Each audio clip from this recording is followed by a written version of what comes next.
ఒకళ్ళ భూమి ఇంకొకళ్ళ పేరు మీద పట్టా అయ్యింది. ఎన్నడో అమ్ముకున్నోళ్ళ పేరు మీదనే భూమి ఉంది. రాళ్ళు రప్పలు షేర్వారాల మీద రైతులకు రైతు బంధులు పడుతున్నాయి. గుంట భూమి లేనోళ్ళు భూస్వాములు అయ్యిర్రు. 100 ఎకరాలున్న భూమి 10లకు చేరింది. కాస్తు మీద ఉన్నోళ్లకు ఈసం కూడా వస్తలేదు అని మస్తు తిప్పలున్నాయి ఇప్పుడు తెలంగాణలో. గదంతా ధరణి పుణ్యమే అని అనుకుంటా సర్కార్ ఆఫీసుల చుట్టూ తిరిగిర్రు రైతన్నలు. గయన్ని ఒక ఎత్తు అయితే గీ ముచ్చటి ఇంకో ఎత్తు. రైతు పేరు అడివి, తండ్రి పేరు అడివి, ఊరు పేరు అడివి, పట్టాదారు పేరు అడివి. ధరణి పుణ్యమా అని అందరి పేరు అడివే అయింది.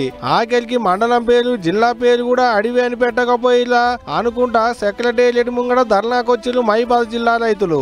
6 ఏళ్ల సంది అడిగి ఆసారపోయినాం. గిట్ట అన్నింటి మీద అడివి అని పేరుంటే రైతులు తీసుకున్న రుణాలట మాఫీ అయితే అని గోడెల్లో పోసుకుంటున్నారు రైతన్నలు.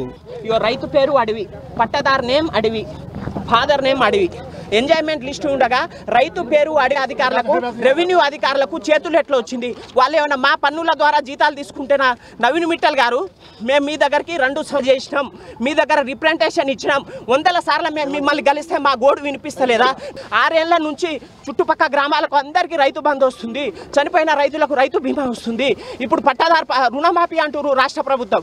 రుణమాఫీకి పట్టాదారు పాస్ పుస్తకం ఉంటేనే అంటారు. రుణమాఫీ రాదా అంటే మేము రైతులం కాదా? గిట్ట పట్టాదారు బుక్కులు, పాత పాస్ బుక్లు, కొత్త పాస్ బుక్లు పట్టుకొని సెక్రటేరియట్ కాడ పొట్టు ధర్నా చేసిరు. సిఎస్ ను కలుస్తాం, మా తిప్పలేందో చెప్పుకుంటాం అంటే పోలీసులు దర్వాజా కాన్నే అడ్డం తిరిగి లోపలికి పోతామని ఎంత మొత్తుకున్నా అస్సలు పోనీయలేదు. గిదొక్కటేనా?